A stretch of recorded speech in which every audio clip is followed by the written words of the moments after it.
자, 우리 지난주 2021년 마지막 주에 같이 나누었던 복음의 능력 두 번째 말씀을 같이 나누겠습니다.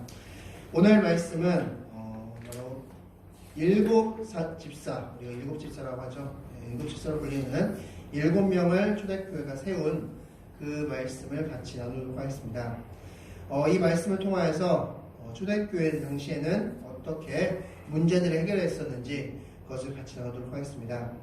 자, 오늘 6장, 사도행전 6장 1절부터 7절은 총 4가지로 나누어 볼 수 있을 것 같습니다.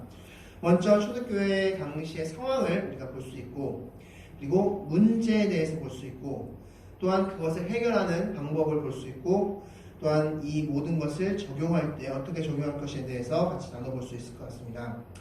오늘의 질문은 이것입니다. 초대교회는 문제를 어떻게 바라봤고 어떻게 해결했는가에 대해서 같이 나눠보도록 하겠습니다. 자, 먼저 오늘 6장 말씀을 우리가 이해하기 앞서서 상황을 좀 먼저 그 당시의 상황을 좀 생각해 볼 필요가 있습니다.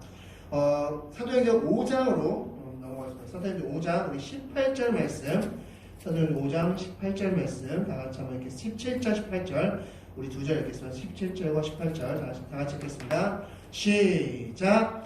대제사장과 그와 함께 있는 사람 즉 사두개인의 당파가 다 마음에 시기가 가득하여 일어나서 사도들을 잡아다가 옥에 가두었더니. 아멘. 자, 초대교회 당시에 사도들의 엄청난 표적을 일으켰습니다.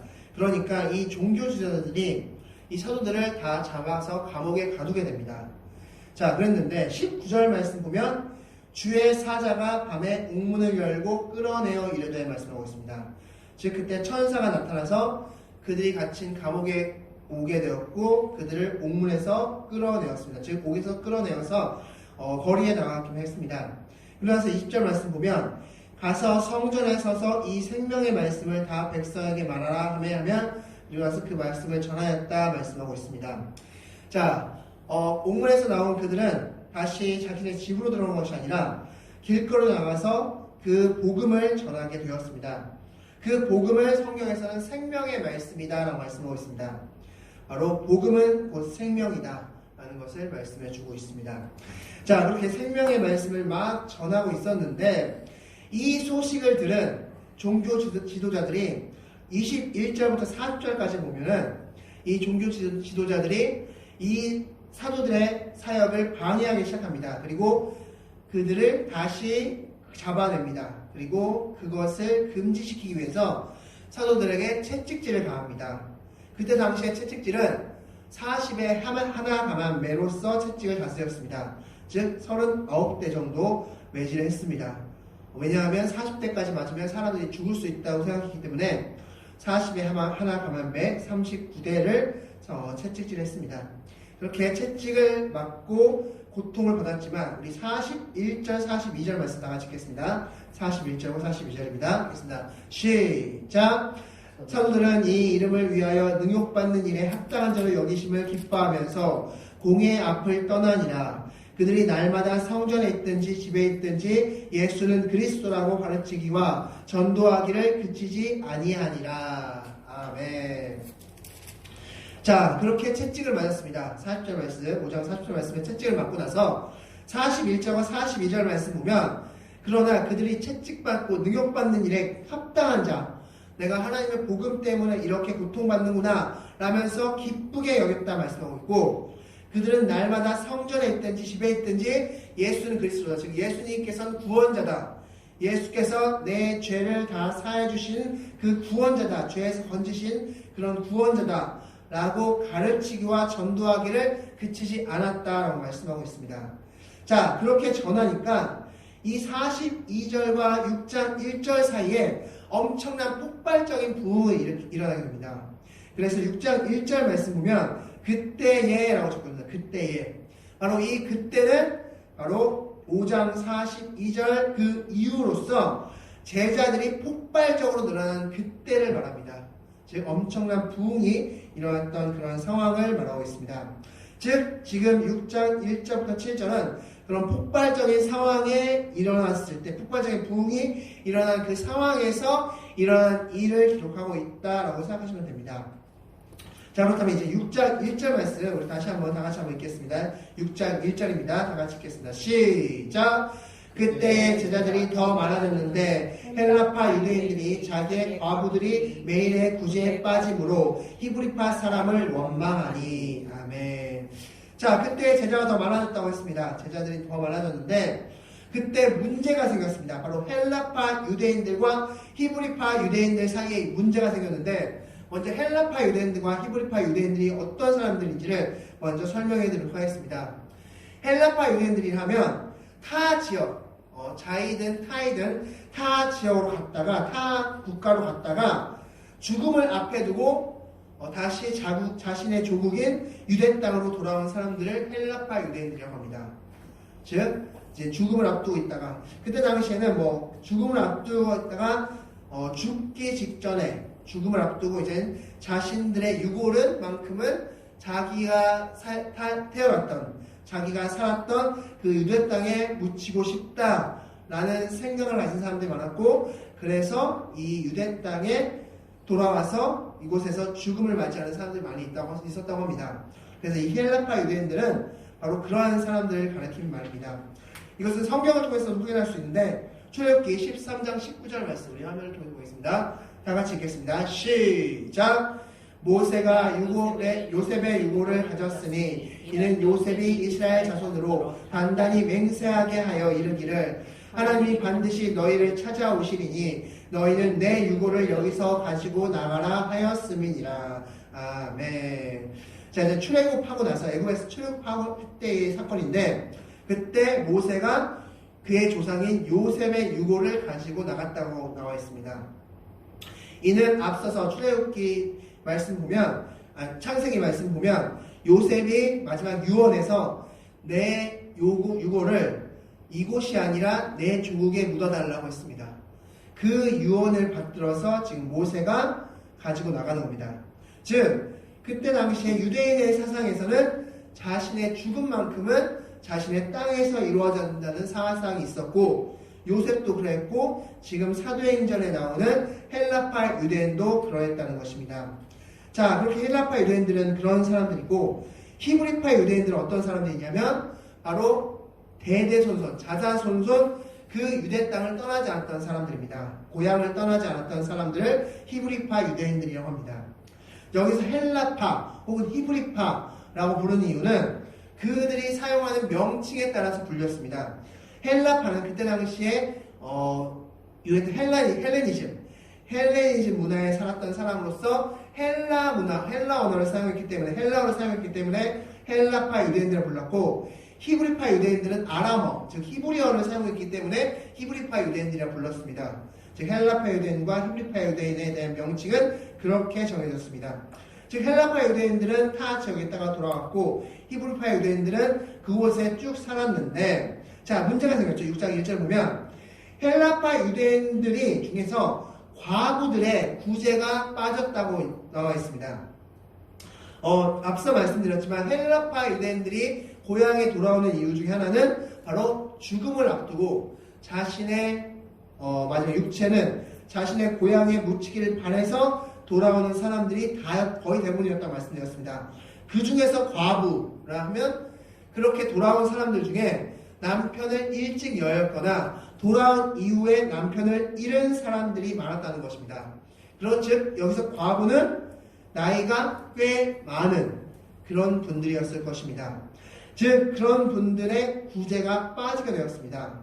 자, 왜 빠졌을까에 대한 많은 성경적인 고민들이 있었지만 그때 당시에는 히브리파 사람들이 주도적으로 교회들을 이끌고 있었고 그래서 과부들 같은 경우에는 연세가 있으다 보니까 자기의 목소리를 내는데 힘이 없었습니다. 그래서 그렇게 빠졌음에도 불구하고 자신들의 목소리를 내기 주저하였고 그런 것들이 계속적으로 쌓여갔을 것이다 라고 생각할 수 있습니다. 자, 그런데 이제부터가 중요합니다. 자, 이런 문제들이 이렇게 발생했는데 그런 문제들에 대해서 사도들은 이 문제를 어떻게 바라봤는가 라는 것입니다. 우리 2절 말씀 다 같이 한번 읽겠습니다. 2절 말씀입니다. 시작. 열두 사도가 모든 제자를 불러 이르되 우리가 하나님의 말씀을 제쳐놓고 접대를 일삼는 것이 마땅하지 아니하니. 3절 말씀입니다. 읽겠습니다. 시작. 형제들아 너희 가운데서 성령과 지혜가 충만하여 칭찬받는 사람 7을 택하라. 우리가 이 일을 그들에게 맡기고. 아멘. 자, 오늘 말씀 보면 지금 6장 1절에서의 문제가 뭐였습니까? 바로 헬라파 유대인들의 과부들이 구제에 빠진 일이었습니다. 물론 그럴 수 있습니다. 어떤 지금 초대교회 당시이기 때문에 시스템적으로 뭔가 삐걱거리는 문제가 발생했을 수도 있습니다. 그런데 이 12사도, 2절에 나오는 12사도가 문제를 해결하는 방식을 보면 3절 말씀 성령과 지혜가 충만하여 칭찬받는 사람 7을 택하는 것으로서 문제를 해결하는 것을 볼 수 있습니다. 자, 질문 드리겠습니다. 지금 문제가 구제가 빠지는 거였습니다.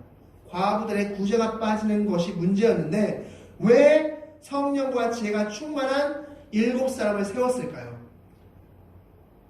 자, 쉽게 생각하면 이렇습니다. 어떤 시스템적으로 어떤 시스템이 잘 굴러가지 않으면 그러면 그 시스템을 보강할 사람을 채우면 됩니다. 뭔가 지도력 있고 통솔력 있고 뭔가 그런 사람을 7을 택하라 라고 말하는 게 맞는 것 같은데 이 본문에서는 성령과 지혜가 충만한 7을 택하라고 말하고 있습니다.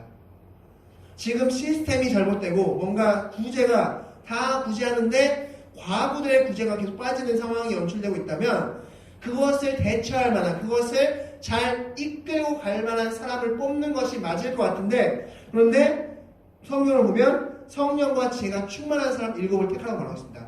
왜 그럴까요? 지금 문제는 시스템의 문제인 것 같은데 왜 그런 시스템과 전혀 상관없는 성령과 지혜가 충만한 사람을 뽑을까요? 이렇게 말하는 게 맞는 것 같습니다. 통솔력과 지혜가 있고 그리고 이런 시스템을 잘 운영할 수 있는 사람 7을 택하라 라고 하는 게 맞는 것 같습니다. 그런데 성령과 지혜가 충만한 7을 택하라고 말씀하고 있습니다. 왜 그럴까요? 6장 1절에 답이 있습니다. 자, 6장 1절 다 같이 읽겠습니다. 시작! 그때 제자들이 더 많아졌는데 헬라파 유대인들이 자기의 과부들이 매일의 구제에 빠짐으로 히브리파 사람을 원망하니. 자, 어디에 문제가 있을까요? 무엇이 문제일까요? 바로 원망하니가 문제였습니다. 이 원망하니라는 뜻은 원어로 보면 뒷담화하다라는 뜻을 가지고 있습니다. 뒷담화하다, 뒷말하다, 수근수근거리다 라는 뜻을 가지고 있습니다. 자, 여기서의 문제는 무엇이냐면 히브리파, 헬라파 유대인들의 과부가 구제에 빠지는 것 자체가 문제가 아니라 그것을 사도들은 문제로 본 것이 아니라 그러한 문제가 일어나고 있는 상황 가운데서 헬라파 유대인들이 자신의 같은 종족인 히브리파 유대인들을 원망하고 있다는 데서 문제를 발견하는 것입니다. 원망하고 있는 그 입술 가운데서 문제를 발견하고 있는 것입니다. 우리가 문제가 발생할 수 있습니다. 교회가 문제가 발생할 수 있고 우리 인생 가운데서도 문제가 발생할 수 있습니다. 그런데 그 문제를 어떻게 바라보느냐에 따라서 그 문제 해결책이 달라질 수 있습니다.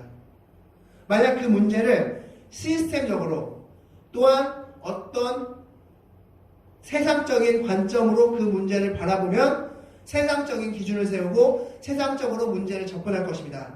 그런데 그것을 하나님의 시각에서 바라본다면 그것에 대한 문제 해결은 전혀 다른 방향으로 나갈 것입니다. 오늘 이 사도들이, 12사도들이 이 문제를 어떻게 바라봤느냐? 바로 원망하는 것에서 문제를 바라봤다는 것입니다. 하나님을 믿는 사람들이 지금 부흥하고 있는 이 초대교회 상황 가운데서 원망하고 불평하면서 당짓는 일을 하려고 하는 그 헬라파 유대인들의 모습을 문제로 발견했다는 것입니다. 그래서 3절 말씀에 성령과 지혜가 충만한 7사람을 택하게 된 것입니다. 왜 그렇습니까? 왜 그렇습니까? 그 문제가 발생하면 결국에 와서는 초대교회가 나눠질 수 있기 때문입니다. 단순히 시스템적으로 그것은 시스템적으로 보강하면 되지만 원망과 불평이 점점 늘어나면 교회가 분열될 수 있기 때문입니다. 그걸 더 크게 본 것입니다. 그래서 2절 말씀에 그리고 4절 말씀을 보면 오로지 기도하는 일과 말씀 사역에 힘쓴다 라고 말하고 있습니다. 왜냐하면 말씀만이 또한 기도만이 그 원망을 잠재울 수 있기 때문입니다. 그 마음을 엎드리게 할 수 있기 때문입니다. 진짜 생명을 줄 수 있기 때문입니다. 그래서 그들은 이렇게 문제를 해결했던 것입니다. 자, 우리 2절 말씀 다시 한번 읽겠습니다. 2절 말씀 다시 한번 읽겠습니다. 시작! 12사도가 모든 제자를 불러 이르되 우리가 하나님 말씀을 제쳐놓고 접대를 일삼는 것이 마땅하지 아니하니. 아멘. 여기서 제쳐놓고 라고 말씀하는데 여기서 제쳐놓고라는 뜻은 원어로 보면 포기하고 완전히 내려놓고 라는 뜻을 가지고 있습니다. 그러니까 그때 당시에 지금 12사도들이 지금 너무 교회가 거대해지고 커지니까 여기서 이제 접대라고 해석된 부분을 보면 테이블을 깔자라는 뜻을 가지고 있습니다. 테이블을 깔자. 그러니까 지금 막 음식을 차리고 음식을 준비하는데 그 12사도가 막 분주하게 움직이면서 말씀 자체를 완전히 내려놓고 포기해버린 상황이라는 것입니다. 그것을 12사도들은 문제로 인식했던 것입니다. 우리가 문제가 일어날 때 문제를 어떻게 바라보느냐에 따라서 그 문제를 해결하는 방식 또한 달라질 수 있습니다. 우리 말씀을 한번 찾아보겠습니다. 오늘 본문 말씀 잠시 킵해 놓으시고 누가복음 10장 말씀 보겠습니다. 누가복음 10장으로 잠깐 넘어가도록 하겠습니다. 누가복음 10장 38절 이하의 말씀 잠깐 보겠습니다.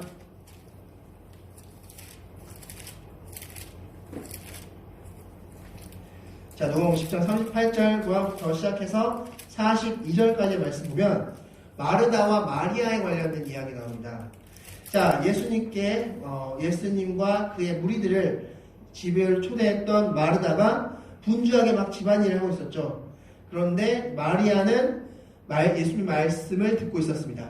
그걸 보고 마리다가 이 4절 말씀이죠. 준비한 일이 많아 마음에 분주한지라 예수께 나가 이르되 주여 내 동생이 나 혼자 일하게 두는 것을 생각하지 아니하시나이까 그를 명하사 나를 도와주라 하소서라고 말씀하고 있습니다. 자, 오늘 말씀 보면 40절 말씀 지금 마르다가 있어서 문제의 원인은 무엇을 보고 있습니까? 마르다가 있어서 문제의 원인. 마르다가 문제의 원인을 보고 있는 것은 내 동생, 즉 마리아가 일을 도와주지 않는 것, 그것을 문제의 원인을 보고 있습니다. 그런데 예수님은 문제의 원인을 다르게 보고 있습니다. 우리 42절 말씀 다 같이 읽겠습니다. 시작! 몇 가지만 하든지 혹은 한 가지만이라도 족하니라. 마리아는 이 좋은 편을 택하였으니 빼앗기지 아니하니라 하시니라. 아멘. 자, 예수님이 바라봤던 그 문제의 원인은 바로 마리다가 좋은 것을 택하지 않는 것을 문제로 봤습니다. 자, 무슨 문제냐? 39절에 나와 있습니다. 39절 다 같이 한번 읽겠습니다. 그래서 시작! 그에게 마리아라는 동생이 있어 주의 발치에 앉아 그의 말씀을 듣더니. 아멘. 자, 여기서 앉아라고 나와 있는 성경 구절, 앉아. 이 앉아라고 번역된 이 성경 구절은 수동태입니다. 수동태. 능동태가 아니라 수동태로 쓰여져 있습니다. 무슨 뜻일까요? 그렇다면 마리아가 자신의 의지로서 이곳에 앉아있는 것입니까? 네. 아마 이런 상황이었을 것입니다. 예수님이 마리아에게 마리아야 여기 앉아서 말씀 좀 듣지 않겠니? 라면서 마리아를 초청했을 겁니다. 그러면 마리아는 초청하고 마르다는 초청하지 않았을까요? 예수님이? 네, 당연히 초청했을 것입니다. 마르다야, 마리아야, 내 앞에 와서 말씀을 좀 듣지 않겠니? 그런데 마리아 중에서 마리아는 그 말씀에 순종했습니다. 그래서 말씀을 그 발치에서 들었습니다. 그런데 마리아는 어떤 마음이 있었습니까? 예수님, 그리고 지금 그 9절 38절 말씀 보면 그들이라고 나와 있습니다. 그들. 그러니까 예수님뿐만 아니라 많은 사람들이 지금 그 자신의 집에 방문한 것입니다. 마르다의 집에. 그러니까 마르다의 마음에는 빨리 이 사람들을 좋은 식사를 대접하는 것이 더 중요하다고 생각했던 것입니다. 그것을 문제로 봤습니다. 그런데 예수님은 문제를 무엇으로 봤습니까? 바로 말씀 듣는 것을 문제로 봤습니다. 왜냐하면 말씀을 들어야지만이 바로 영이 살아나고 생명이 살아나고 그들 가운데 믿음이 생겨나기 때문입니다. 마르다와 마리아를 포함해서 예수님을 따라왔던 그 제자들의 무리들까지도 말씀을 듣는 것이 중요하다고 생각했기 때문에 마리아와 마르다에게 내 발치 앉아서 말씀을 들어라 라고 말씀하셨지만 마리아는 그것을 순종했고 마르다는 그것을 순종하지 않았다는 것입니다.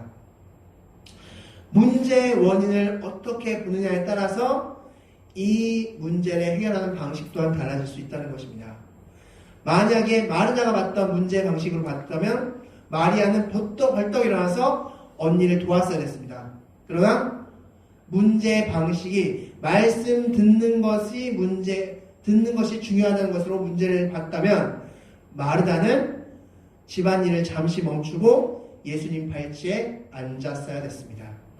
우리가 문제를 어떻게 바라보냐에 따라 달라지는데 중요한 것은 성경은 말씀 듣는 것이 중요함을 말씀해 주고 있다는 것입니다. 우리 성경 말씀을 통해서 확인하겠습니다.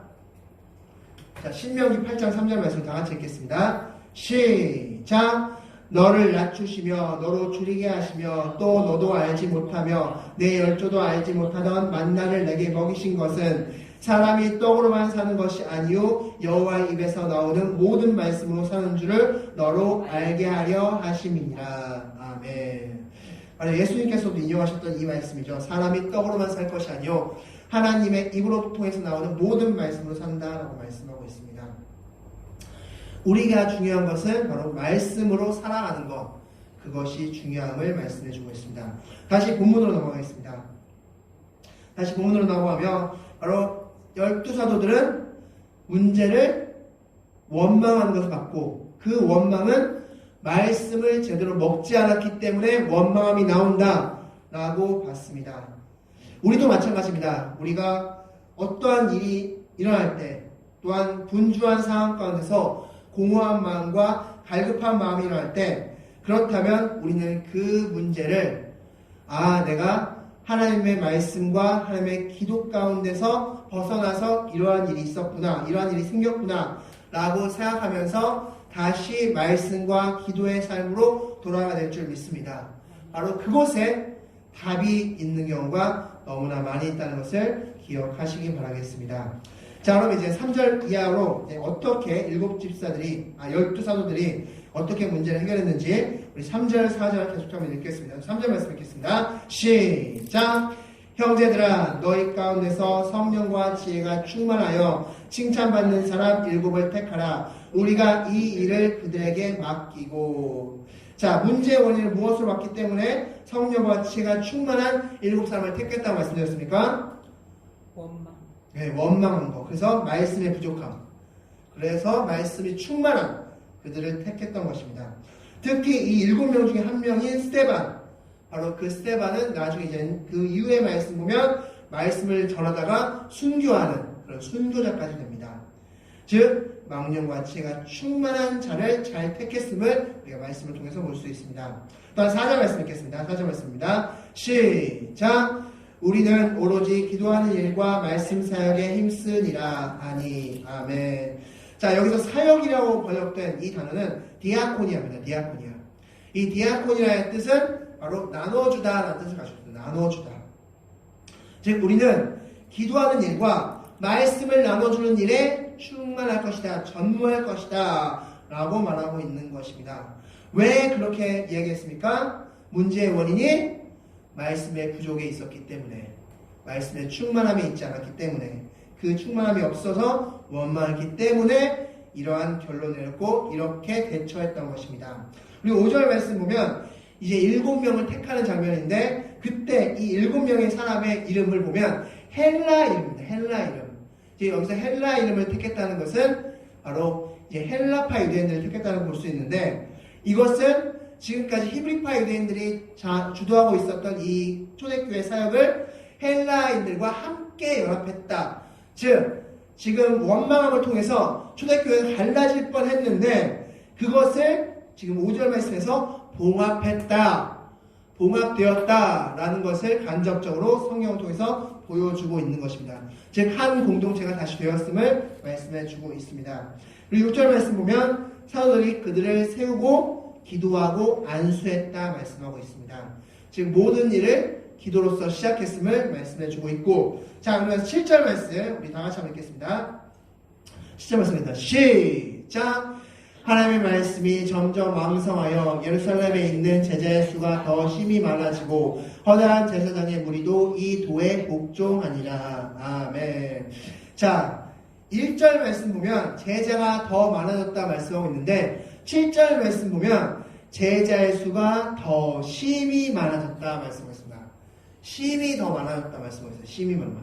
즉 문제가 해결됐더니 말씀에 더욱더 전념했더니 기도에 더욱더 전념했더니 제자의 수가 더 심히 많아졌다 말씀하고 있습니다. 네, 심히 많았다. 너무 많아졌다. 엄청나게 많아졌다. 이렇게 말씀하고 있죠. 특별히 지금 여기 7절 말씀 보면 예루살렘에 있는 제자의 수가 많아졌다 말씀하고 있는데 예루살렘에 누가 많았을까요? 그 당시에 예루살렘에 살던 사람들 중에서 누가 많았습니까? 바로 제사장의 무리가 많았죠. 그래서 그 뒤에 보면 허다한 제사장의 무리도 이 도에 복종했다 말씀하고 있습니다. 그들은 그 당시에 제사장은 어떤 사람들이었습니까? 바로 율법을 가르치고 율법대로 하나님께 예배드렸던 그런 사람들이었죠. 그런데 그 제사드렸던 그 제사의 실체가 나타난 겁니다. 그분이 바로 예수님을 깨닫고 그들도 예수님의 도에 복종한 것입니다. 즉 율법으로서는 죄를 정죄하는 기능밖에 없지만 바로 복음은 생명이 있어서 그 생명을 줄 수 있는 복음으로 제사장의 무리, 예루살렘에 살던 제사장의 무리들도 그 도에 복종했다 말씀하고 있습니다. 즉 율법으로서 줄 수 없는 그 생명은 복음은 줄 수 있다는 것입니다.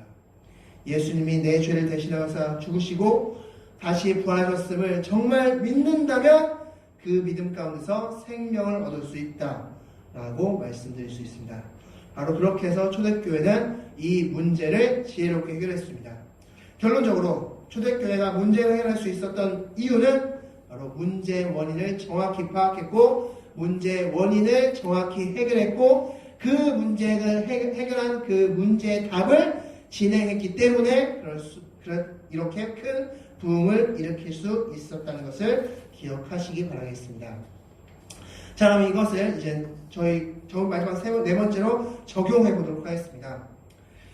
이게 2022년입니다. 2022년 우리 엎드림 교회에 이 말씀을 적용한다면 바로 말씀과 기도에 전무해야 될 줄 믿습니다.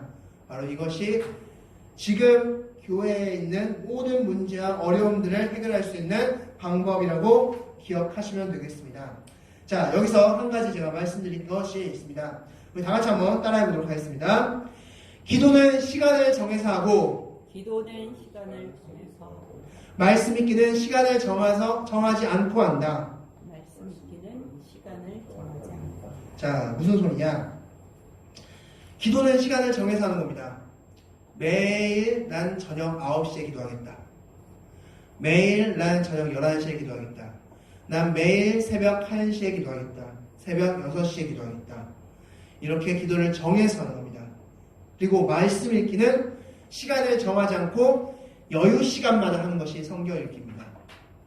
그래서 기도는 시간을 정해서 말씀 읽기는 여유 시간을 정하지 않고 틈틈이 틈난 대로 우리가 TV 보거나 다른 거 할 그 시간에 틈틈이 내 시간 내가 중요하게 해야 될 그것이 끝나고 남은 그 시간에 말씀 읽기를 틈틈이 하시면 됩니다.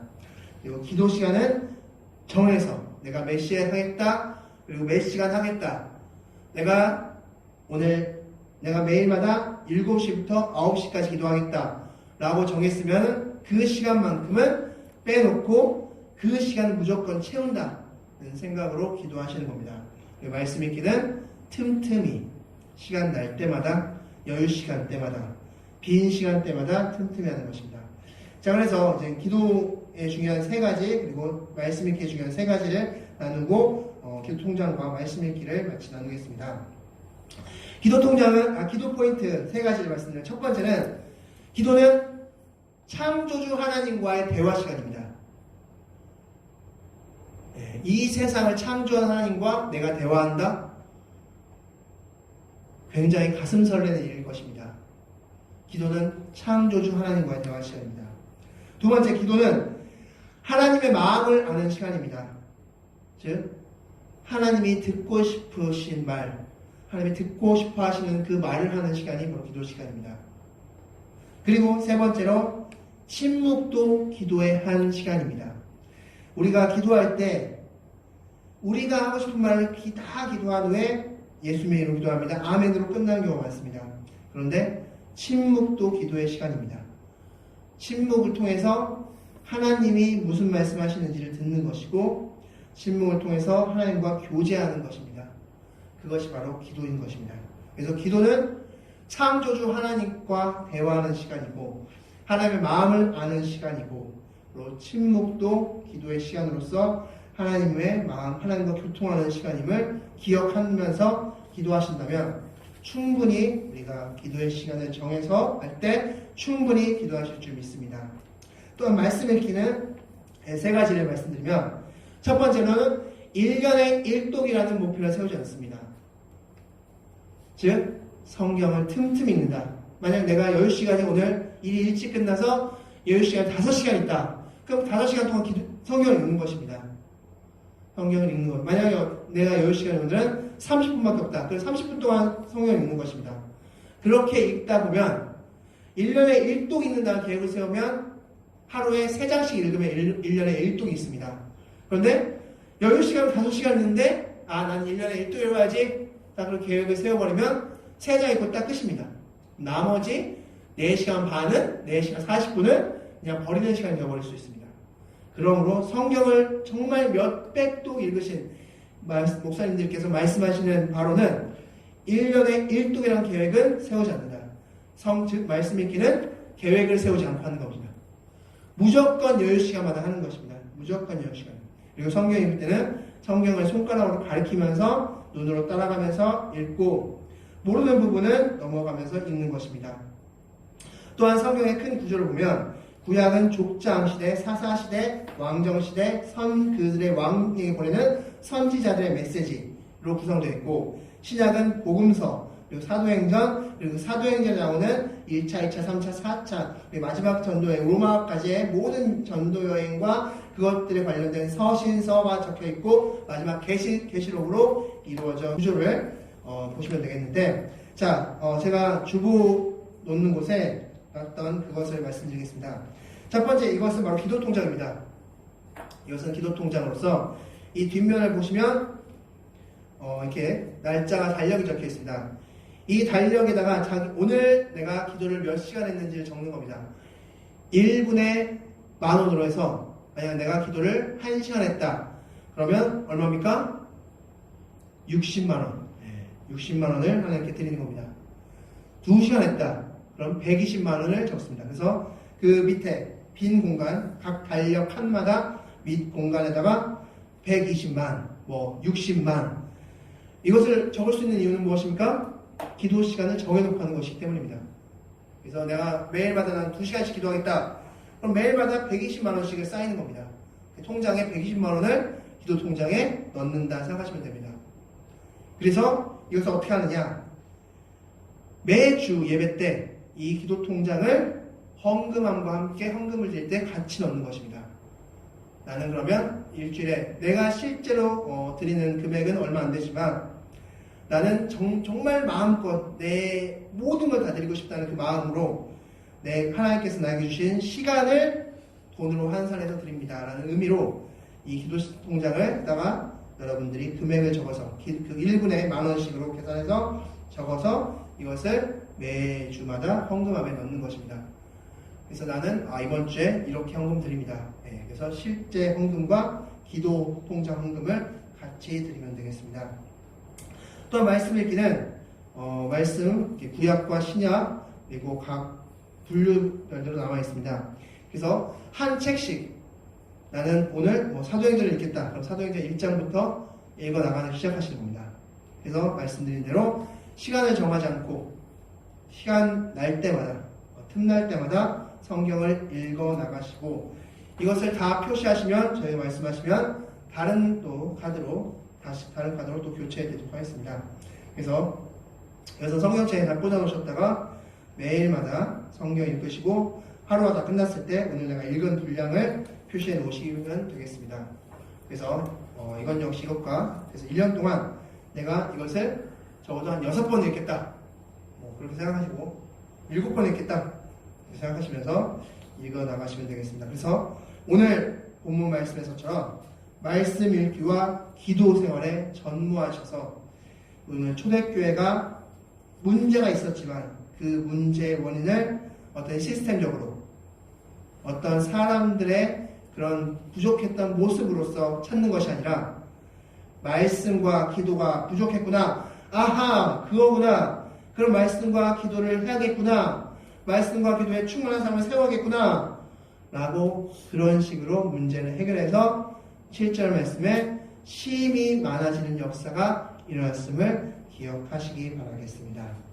그래서 엎드림 교회 역시 이번 2022년도 부흥회로서 바로 하나님께서 주신 귀한 성전을, 귀한 교회를, 그리고 귀한 우리의 시간을 하나님께 드리는 그런 2022년이 되었으면 좋겠습니다. 자, 말씀 마치겠습니다. 오늘 말씀을 통하여서 바로 초대교회가 문제를 어떻게 해결했는지를 볼 수 있었습니다. 우리도 역시 마찬가지입니다. 우리 개인적으로 어떤 문제가 일어났다면 잠시 우리의 신앙을 점검해 보시기 바라겠습니다. 또 우리 교회에 어떤 문제가 발생했다면 잠시 우리의 교회의 신앙을 점검해야 될 줄 믿습니다. 그래서 기도는 정해서 말씀 읽기는 수시로 그것을 꼭 기억하시면서 나가시는 여러분들이 되시기 바라겠습니다. 기도하시겠습니다.